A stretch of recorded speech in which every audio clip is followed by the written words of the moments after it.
L'info écho avec Capital. L'info pratique Capital, votre situation familiale ou professionnelle a évolué cette année. Depuis l'entrée en vigueur du prélèvement à la source de l'impôt sur le revenu, vous avez la possibilité de moduler votre taux de prélèvement pour qu'il intègre ce changement. Mais attention, vous n'avez plus que quelques heures pour effectuer cette opération. Sachez aussi que si vous avez déjà opéré une telle démarche cette année pour une hausse ou une baisse de vos revenus, il vous faudra la répéter d'ici la fin de l'année afin de pérenniser ce changement.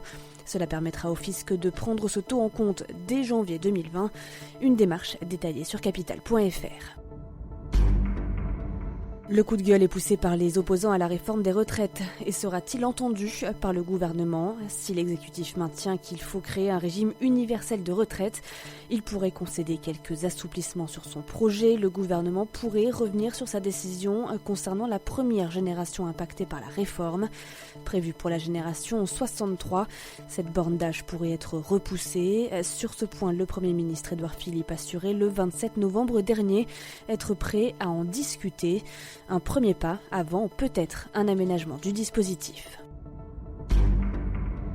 Le chiffre du jour, 10%, c'est le taux de plafonnement des honoraires de vente des logements neufs en Pinel que devrait adopter le gouvernement d'ici la fin de l'année. Discuté depuis plusieurs mois, ce projet doit entrer en application dès janvier 2020. Cette mesure vise à lutter contre les abus de facturation et limiter l'inflation des prix des logements neufs de défiscalisation. Au final, ce plafonnement devrait être donc fixé à 10% du prix de revient du logement. Ce dernier comprend le prix d'achat, les frais de notaire et les différentes commissions. On termine avec les Français qui boudent le contrôle technique. Depuis plusieurs mois, les établissements enregistrent une baisse de leur fréquentation et un espacement des visites périodiques. Selon le réseau d'ECRA, 560 000 véhicules qui auraient dû passer leur visite de contrôle cette année manquent à l'appel.